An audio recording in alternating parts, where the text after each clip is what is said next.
dia!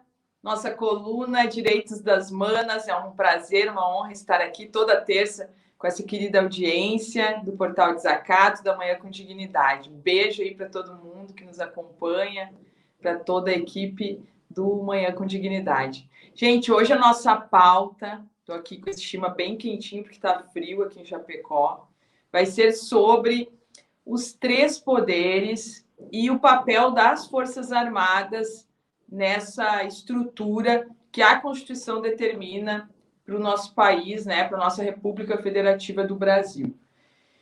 Então, nós temos, dentro do conceito de república, a Constituição Federal determina que o Brasil é um Estado democrático de direito e que se baseia, né, em três pilares, que são os três poderes: o poder executivo.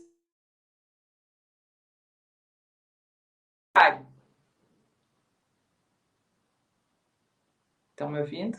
Então, nós temos os três poderes: o poder executivo, o legislativo e o judiciário, que cada um tem suas atribuições determinadas pela Constituição, suas funções, né? E ali, para que a gente possa exercer a democracia, para que a gente possa viver num estado de civilidade. A lei, a Constituição Federal, elas têm a finalidade de promover o bem social, o bem comum e de pacificar, né? Então, qual a importância de vivermos em um Estado democrático de direito? Né? Isso significa que o nosso país é regido por leis, né, que são também regras, que são também princípios, que vão reger as relações humanas, né? E, com isso, proporcionar um ambiente pacífico e harmônico. Então, a Constituição ela vem ali e coloca quais são as atribuições do Poder Executivo, né, quais são as suas limitações, e também do Poder Judiciário e do Poder Legislativo. Tá? Uma das funções, então, principais da Constituição é justamente trazer esses limites aos poderes, para que nós, cidadãos comuns, possamos viver com tranquilidade, sem que hajam abusos, né, de poder do Estado em relação ao privado, né? Então, quando a gente fala nos três poderes, primeira observação: quais são as funções? Então, o Poder Judiciário ele tem a função principal de julgar, né? Ele vai aplicar a lei, uma visão bem positivista, né? Bem simples aqui para trazer para vocês. O Poder Judiciário, então, vai julgar. O Poder Legislativo ele tem duas funções principais, que são legislar e fiscalizar. Inclusive, não há hierarquia entre essas duas funções.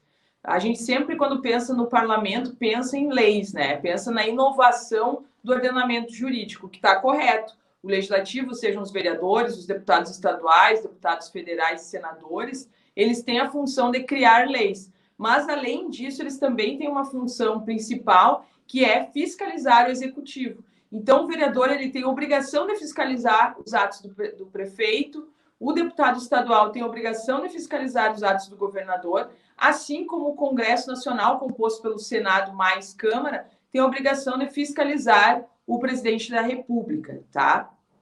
E o Poder Executivo tem a função principal de administrar, né? Então, ele vai ali criar várias políticas públicas, né? Vai direcionar o orçamento público para os diferentes setores de acordo com aquilo que ele acha mais importante. Claro, né? Com a contribuição dos ministérios e sob a fiscalização também do Congresso Nacional, né, que vai exercer aí sua função principal.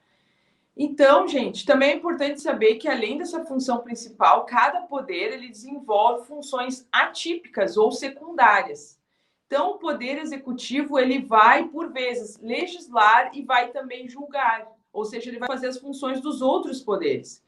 Isso vale também para os demais poderes. Um vai fazer de forma secundária as funções do outro. E por quê? Para que exista aquilo que a gente chama de sistema de freios e contrapesos.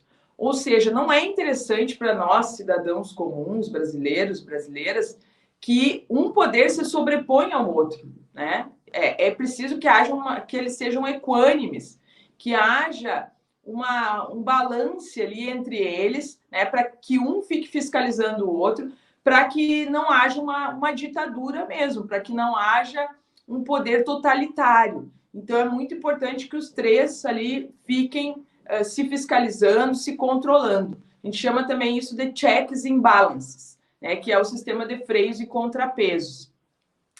E onde é que ficam as Forças Armadas nisso tudo? Então, nós temos o Legislativo, o Executivo e o Judiciário, e as Forças Armadas, elas estão subordinadas ao Poder Executivo.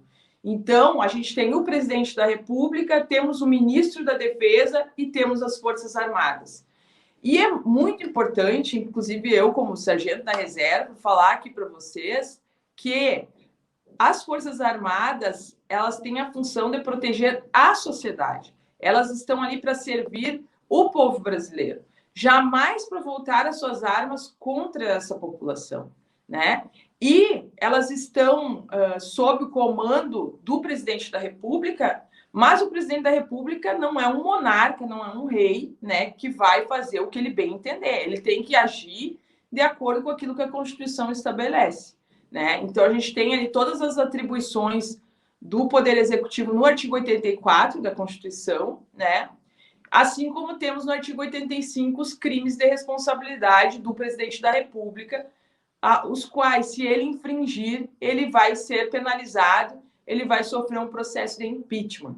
Então, por exemplo, o primeiro crime de responsabilidade do presidente da República é atentar contra a Constituição Federal. Então, se o presidente atacar a Constituição, é um crime de responsabilidade, ele deve responder no processo de impeachment. Assim como também o presidente desrespeitar ordens judiciais, né? Ele não acatar aquilo que a legislação coloca, né? Ele não respeitar os demais poderes, também são crimes de responsabilidade. E aí é interessante também vocês saberem o seguinte: quando o presidente comete um ato infracional, existem os crimes de responsabilidade e os crimes comuns.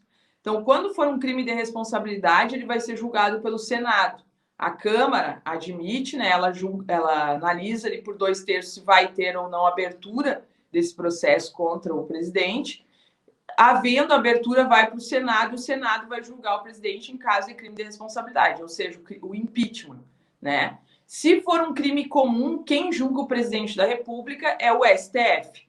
Então, vejam, hoje a gente está vendo muitos ataques do nosso presidente da República em relação ao STF. E uma das razões é justamente essa. Quem julga o presidente em caso de crime comum é o STF. Então, claro, elimina a imagem do STF perante a sociedade, para que quando o STF tenha decisões contrárias à sua vontade, ele usa esse argumento. E realmente é um argumento que a gente tem ouvido muito na população, né? A gente nunca ouviu tantos ataques ao STF como a gente tem ouvido hoje, né? Então é importante, queria trazer essa estrutura aí para trazer clareza, né, sobre as funções de cada poder, onde estão as Forças Armadas, desculpa, e qual o papel das Forças Armadas, né? Que, na verdade, todo político ele é um servidor público, ele está ali para servir a população, o povo, e isso não é diferente para o presidente da República. Ele foi eleito para servir a população e não só quem elegeu ele, para servir toda a população. Ele tem a obrigação de fazer isso, ele tem a obrigação de prestar contas e ele tem a obrigação de cumprir o que está na Constituição, sob pena de ser retirado do cargo. Tá bem, gente? Hoje seria esse aí o nosso recado aqui na nossa querida coluna Direitos das Manas, tá? Agora eu vou ficar aqui com o meu Shima, ó, ganhei uma mateira nova, deixa eu mostrar para vocês. Olha que bonita. Tô aqui aproveitando, me esbaldando, né? Tá um friozinho aqui e eu vou ficar aqui com o meu Shima bem quentinho, deixar um beijo para toda Santa Catarina, tá? Para todo o Portal Desacato. Tudo de bom e até a semana que vem. Tá certo?